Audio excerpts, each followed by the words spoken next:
चिड़िया और किसान की कहानी। बहुत समय पहले एक छोटे से गांव में एक मेहनती किसान रहता था। उसका नाम रामू था। रामू अपनी मेहनत और ईमानदारी के लिए पूरे गांव में जाना जाता था। उसके पास एक छोटा सा खेत था जिसमें वह अनाज और सब्जियां उगाया करता था। रामू का जीवन सीधा और सरल था।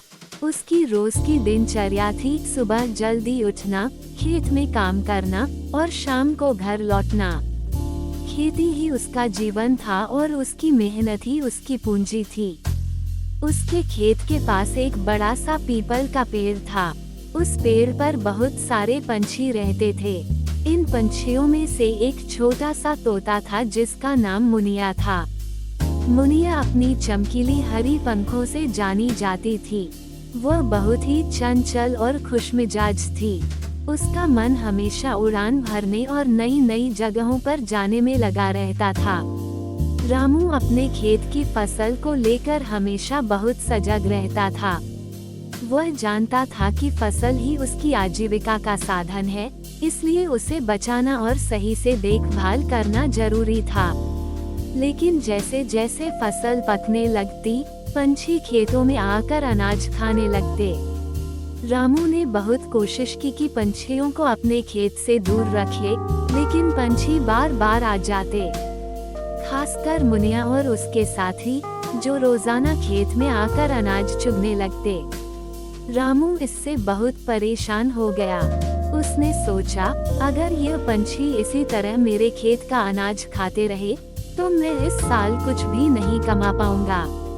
मुझे कुछ करना होगा। एक दिन रामू ने अपने खेत के चारों ओर डरावने पुतले काकटुआक लगा दिए, ताकि पंछी डर जाएं और खेत में न आएं। पुतले बहुत ही भयानक दिख रहे थे और कई पंछी तो डर कर दूर चले गए, लेकिन मुनिया और उसके साथी इनसे बिल्कुल नहीं डरे। वह तोता मस्त होकर खेत में उड़ता और अपने दोस्तों के साथ अनाज खाता। रामू को बहुत गुस्सा आया। उसने सोचा कि अब और नहीं सहा जाएगा। उसने पंछियों को पकड़ने के लिए जाल बिछाने का फैसला किया। अगले दिन रामू ने खेत के एक कोने में जाल बिछा दिया। मुनिया और उसके साथी बिना कुछ सोचे समझे हमेशा की तरह खेत में आ गए और अनाज खाने लगे। अचानक मुनिया का पैर जाल में फंस गया। उसने बहुत कोशिश की, लेकिन वो खुद को जाल से छुड़ा नहीं पाई। उसके साथी डरकर उड़ गए, लेकिन मुनिया जाल में फंसी रह गई। शाम को जब रामू खेत में आया तो उसने देखा कि मुनिया जाल में फंसी हुई है। उसे देखकर पहले तो रामू खुश हुआ कि आखिरकार उसने एक पंछी को पकड़ लिया, लेकिन जब उसने मुनिया के संघर्ष को देखा तो उसे थोड़ा दया आई। उसने सोचा, ये तो एक छोटा सा पंछी है, ये कितना खा लेगा, इसके कारण मेरी पूरी फसल बर्बाद नहीं हो सकती। रामू का दिल नर्म पड़ गया। रामू ने मुनिया को जाल से बाहर निकाला और प्यार से उसके सिर पर हाथ फेरते हुए कहा, तुम्हें इस खेत में आने का इतना शौक क्यों है? क्या तुम्हारे लिए कहीं और खाना नहीं है? मुनिया ने अपनी बड़ी बड़ी आँखों से रामू को देखा और धीमे से बोली, हम पंछी हैं, उड़ना और भोजन खोजना ही हमारा काम है। मैं तुम्हारे खेत में आती हूँ क्योंकि यहाँ के अनाज बहुत स्वादिष्ट होते हैं, लेकिन मैं यह नहीं चाहती थी कि तुम्हें कोई नुकसान हो। मुझे माफ कर दो। रामू मुस्कुराया और मुनिया को उड़ते हुए देखा। मुनिया अपने साथियों के पास गई और उन्हें सारी बात बताई।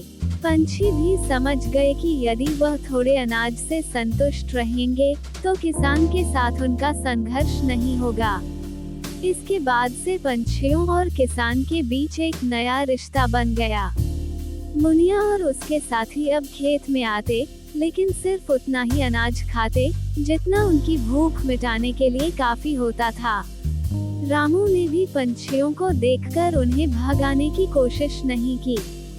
वो समझ गया था कि इस धरती पर हर किसी का हक है और सभी को जीने का अधिकार है। समय बीतता गया और रामू की फसल भी बढ़िया हुई। उसकी मेहनत रंग लाए और गांव के लोगों ने उसकी प्रशंसा की। लेकिन रामू को सबसे ज्यादा संतोष इस बात से हुआ कि उसने पंछियों के साथ अपनी समस्या को समझदारी और करुणा से हल किया था। हर सुबह रामू जब अपने खेत में आता तो मुनिया पेड़ की एक शाखा पर बैठी चहकती हुई उसका स्वागत करती। रामू भी उसे देखकर खुश हो जाता।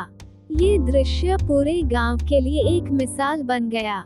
गांव के अन्य किसान भी रामू की तरह पंछियों से प्रेम और सामंजस्य के साथ अपने खेतों की देखभाल करने लगे।